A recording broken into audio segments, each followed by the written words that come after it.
అధికార విపక్షాల మధ్య రగడ కొనసాగుతోంది. విపక్షాలు కావాలని తమ విద్యాసంస్థలపై ఆరోపణలు చేస్తున్నాయని మంత్రి నారాయణ ఆరోపిస్తున్నారు. అయితే దీనిపై మరిన్ని వివరాలను మా ప్రతినిధి వినయ్ అందిస్తారు. వినయ్, ఈ 10th ప్రశ్నపత్రం లీకేజ్ పై అలాగే ఈ విద్యాసంస్థల గొడవపై ఏంటి అసలు ఏం జరుగుతోంది? ప్రశ్నపత్రం లీకేజ్ పైన సభలో గందరగోళం నెలకొంది. ఈ అంశంపై మనతో మాట్లాడేందుకు మంత్రి నారాయణ ఉన్నారు. ఆయన మరిచి తీసుకున్నారు. సార్ చెప్పండి, పేపర్ లీకేజ్ ప్రధాన కారణం నారాయణ అని చెప్పి వైఎస్ఆర్ కాంగ్రెస్ పార్టీ ఆరోపిస్తుంది. దీనిపైన ఏమంటారు? వాళ్ళు కేవలం ఒక కుట్రపూరితగా చేయటమేనండి ఇది. ఎందుకంటే రాష్ట్రంలో ఉన్న ప్రజలందరూ తెలుసుకోవాల్సింది ఏంటంటే నారాయణ విద్యా సంస్థల్లో పేపర్ లీక్ అయిన ఒక అబండ వేశారు. బహుశా వైఎస్ఆర్సీపీ వాళ్ళకి కూడా తెలిసినట్లేదు. జంబ్లింగ్ సిస్టమ్, నారాయణ విద్యా సంస్థల బిల్డింగ్లో నారాయణ విద్యార్థులు రాయరు, వాళ్ళు వేరే విద్యా సంస్థలకు వెళ్ళిపోతారు. అది అసలు వైఎస్ఆర్సీపీ వాళ్ళకి కూడా తెలిసినట్లేదు. తెలిసింటే అబండ వేసేవాళ్ళు కాదు. ఎందుకంటే నారాయణ విద్యా సంస్థల బిల్డింగుల్లో నారాయణ విద్యార్థులు రాస్తుంటే వాళ్ళు వేసిన లీకేజ్ నారాయణ పిల్లలకని వాళ్ళకి అది తెలియక వేయటం అండి. ఎక్కడా లీక్ కాలేదు. ఎందుకంటే లీక్ అంటే ఎగ్జామ్ ముందు పేపర్ లీక్ అయితే లీక్ అయినట్టు, ఎగ్జామ్ అయిన తర్వాత వచ్చిన పేపర్ని ఫోటో తీసి వాట్సాప్లో పంపించి లీక్ అయిందని రచ్చ చేయటం తప్పితే వాళ్ళకి కుట్రపూరితం. దానికి కారణం ఏంటంటే ఈరోజు మున్సిపల్ స్కూల్స్ ఉన్నాయి, గత 10 సంవత్సరాల్లో పూర్తిగా నాశనం అయిపోయినాయి. వాటిని ఈరోజు మున్సిపల్ శాఖ నాకున్న అనుభవంతో ఈరోజు కార్పొరేట్ ఎడ్యుకేషన్ దగ్గరగా తీసుకొచ్చేసా.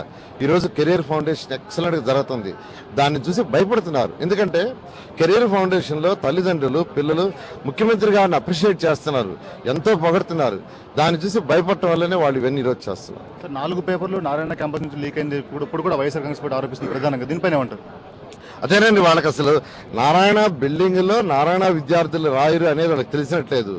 అది తెలియదు. ఎందుకంటే జంబ్లింగ్ ఆ పిల్లలు వేరే దగ్గరికి వెళ్తారు, వాళ్ళకి తెలియక యాక్చువల్గా అక్కడ వేశారు. బహుశా ఆ విషయం తెలుసుంటే కూడా ఆ అబండా కూడా వేయరు. అందువల్ల వాళ్ళకి ప్రజలు బుద్ధి చెప్తారు. విద్యా వ్యవస్థనంతా కూడా ప్రైవేట్ మాఫియా చేస్తున్నారు నారాయణ అని చెప్పి కూడా వైఎస్ఆర్ కాంగ్రెస్ పార్టీ ఆరోపిస్తుంది. ఒకటేనండి, ఇక్కడ నేను యాక్చువల్గా ఈరోజు గవర్నమెంట్లో మున్సిపల్ శాఖలో 2,50,000 మంది విద్యార్థులు ఉన్నారు. వాళ్ళందరికీ ఈరోజు ఖచ్చితంగా ముఖ్యమంత్రి గారు ఒకటే చెప్పారు, కార్పొరేట్ విద్యకి ఏమాత్రం తగ్గకుండా ఎడ్యుకేషన్ చేయాలని. ఈరోజు నా మున్సిపల్ స్కూల్స్ చేస్తున్నాను. 2019 టార్గెట్, 2019కి మున్సిపల్ స్కూల్స్ అన్ని కార్పొరేట్ విద్యకి ఏమాత్రం తక్కువ కాకుండా తయారవుతాయి. సార్, ఈ పేపర్ లీకేజ్ విషయంలో ఏ విధంగా ఎటువంటి చర్యలు తీసుకుని ఉన్నారు? ఖచ్చితంగా ఎక్కడన్నా తప్పు జరిగితే, ఎవరు జరిగినా తప్పు, ఖచ్చితంగా యాక్షన్ తీసుకోవడం జరుగుతుంది. మొత్తం మీద ఈ పేపర్ లీకేజ్ వ్యవహారం ప్రతిపక్షం నా పైన కుట్రపూరితంగా ఈ విధంగా వ్యవహరిస్తుందని చెప్పి అంటున్నారు. అయితే మనతో పాటు ఇదే అంశంపై మాట్లాడేందుకు వైసీపీ ఎమ్మెల్యే అనిల్ కుమార్ ఉన్నారు. ఆయన మనుషులు తీసుకున్నారు. సార్ చెప్పండి, ప్రధానంగా నారాయణ అంటున్నారు ఇది ప్రతిపక్ష ఆరోపణ మాత్రమే అంటున్నారు. సార్, ఆరోపణ అంటున్నారు. డైలీ ఏదైతే ఎగ్జామినేషన్కి సంబంధించి ఏదైతే రిపోర్ట్ పంపిస్తారో డైరెక్టర్ ఆఫ్ గవర్నమెంట్ ఎగ్జామ్స్ నుంచి రిపోర్ట్లు వాట్సాప్ ద్వారా Narayana school 4,238 central number Narayana high school నుంచి పోయింది అనేది చెప్పేదానికి ఇది డైరెక్టర్ ఆఫ్ ఎగ్జామ్స్ పంపించింది. ఆయన స్కూల్లో నుంచి పేపర్ లీక్ అయ్యి ఆయన మా సంబంధం లేదని చెప్పడం ఎంతవరకు సబబు? దీన్ని మొత్తం మీరు చూస్తే కదిర్లో చూస్తే హిందీ పేపర్ రాస్తూ నారాయణ సిబ్బంది పట్టుబడ్డాడు. నెల్లూరులో చూస్తే సైన్స్ పేపర్ చూస్తే పట్టుబడ్డాడు. ఈ రోజు నారాయణ విద్యా సంస్థలు ఏదైతే గ్రేడ్ల కోసం ఈ రోజు పోటీ పడుతున్నారు, ఈరోజు చిన్న చిన్న ప్రైవేట్ స్కూల్స్ కూడా పోటీ తత్వంతో పెరిగిపోయినాయి. కాబట్టి దాని స్కూల్స్ ఉనికి చాటుకునే దానికి ఈ రోజు లీకులు చేయించుకొని గ్రేడ్లు సాధించి ఈ రోజు విద్యార్థులు మోసం చేయాలని చూస్తూ ఉన్నారు. ఈ రోజు ఖచ్చితంగా నారాయణ యాజమాన్యం మీద చర్యలు తీసుకోవాల్సిందే. అలా కాకుండా ఏదైతే సంబంధించిన మంత్రులందరి మీద కూడా వాళ్ళు నైతిక విలువ చేసుకుని రాజీనామా చేయాల్సిందే.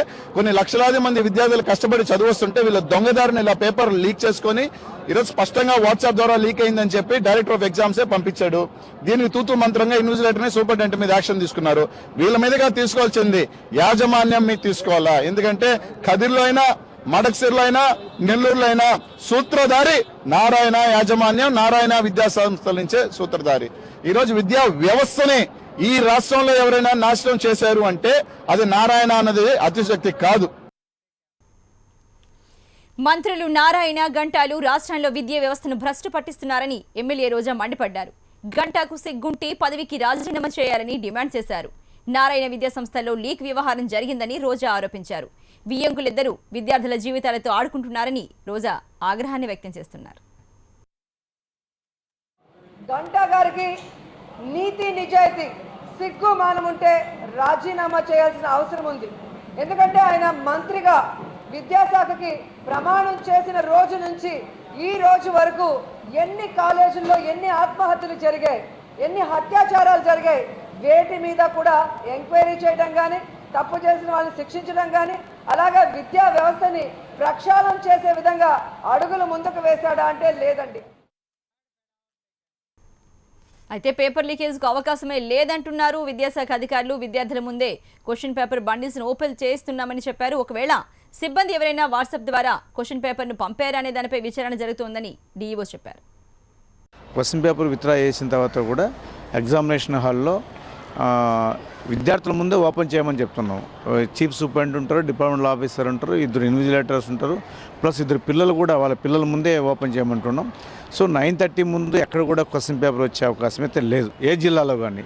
సో మోర్ ఓవర్ 9:30 తర్వాత ఆ క్వశ్చన్ పేపర్ బయటకు వచ్చే క్వశ్చన్ లేదు. క్వశ్చన్ పేపర్ వస్తుందంటే అక్కడ పనిచేసే ఎగ్జామినేషన్ ఆఫీసర్స్ అందరూ కూడా ఎవరో ఒకరు సెల్ ఫోన్ యూజ్ చేసినారు కాబట్టి క్వశ్చన్ పేపర్స్ బయట రావడానికి అవకాశం ఉంది. అది క్వశ్చన్ పేపర్ ఎక్కడ వచ్చిందనేది మేము ట్రేస్ అవుట్ చేస్తున్నాం. టెక్నాలజీని చాలా మిస్యూజ్ చేసుకుంటున్నారు.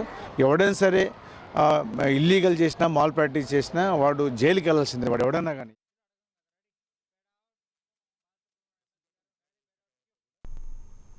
పేపర్ లీకేజ్ అంశానికి సంబంధించి బాలసుబ్రహ్మణ్యం గారు ఎమ్మెల్సీ మనతో లైన్లో సిద్ధంగా ఉన్నారు మాట్లాడడానికి. బాలసుబ్రహ్మణ్యం గారు, మీ స్పందన ఏంటండి దీనిపై, మీరేమంటారు? 10th క్లాస్ పేపర్ లీకేజ్ పై మీరేమంటారండి?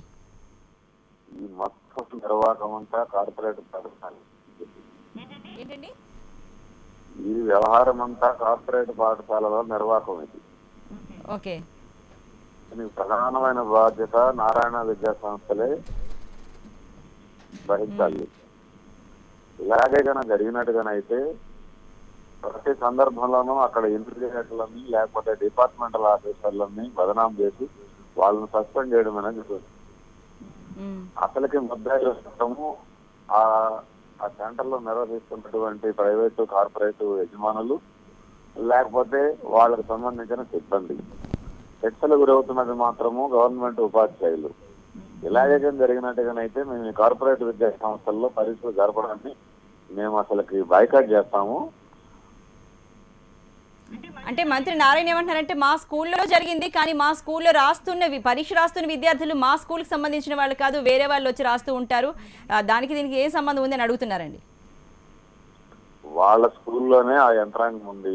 ఇప్పటిదాకా పట్టుకున్న వాళ్ళు వాళ్ళ స్కూల్కి సంబంధించిన సిబ్బందినే పట్టుకోవడం.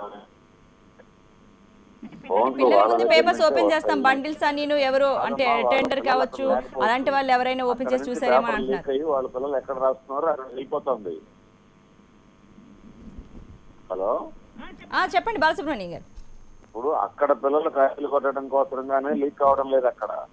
అక్కడ నుంచి లీక్ చేసి బయటికి పంపిస్తున్నారు. ఓకే, లీక్ కావడానికి అది కేంద్రం, ఓకే, దానికి కావాల్సిన యంత్రాంగం మొత్తం ఆ స్కూళ్ళలో ఉంటుంది. కాబట్టి ఇది ఒక పెద్ద ప్రభుత్వం గురించి ఒక్క మాట మాట్లాడడం లేదు. కింది స్థాయి నుంచి పై స్థాయి దాకా ఉన్న అధికారులు ఈ కార్పొరేట్ విద్యా సంస్థల్లోనే ఇలాంటివి జరుగుతున్నాయని ఒక్క మాట కూడా మాట్లాడకుండా అక్కడ పనిచేసే ఇన్విజిలేటర్లని గవర్నమెంట్ టీచర్లని సస్పెండ్ చేసి చేతులు దొరుకుతుంటే ఏం లాభం? ఇదేగా జరిగితే మేము ఇంకా అసలు ఆ పరిస్థితి వాళ్ళ స్కూళ్ళలో నడపమంటే. మరి ఇకపై ఇలాంటి జరగకుండా ఉండాలంటే ఏ రకంగా ముందుకు వెళ్తే బాగుంటుంది అంటారండి బాలసుబ్రహ్మణ్యం గారు? నా అభిప్రాయం ఇప్పుడున్న పరిస్థితుల్లో ఈ కార్పొరేట్ స్కూళ్ళలో పరీక్షలు నిర్వహించుకున్న వాడడం మంచిది. ఆ పిల్లలను కూడా గవర్నమెంట్ స్కూల్లో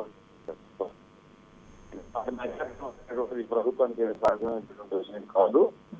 వాళ్ళకున్న బలము, వాళ్ళకున్న యంత్రాంగము, వాళ్ళకున్నటువంటి పద్ధతులు ఈ ప్రభుత్వాలు ఏమీ చేయలేనంతప్పటి కార్పొరేట్ విద్యాసంస్థల్లో మరీ ముఖ్యంగా లాంటి కార్పొరేట్ విద్యా సంస్థలలో ఎక్కడ కూడా పరీక్షలు జరగకుండా మొత్తం ఆ సెంటర్లను అక్కడి నుంచి మూసేయించి గవర్నమెంట్ స్కూళ్ళలో నడపడం మంచిదని నా అభిప్రాయం. Okay, right. Thank you very much Balasubrahmanyam గారు మీ స్పందన తెలియజేసినందుకు.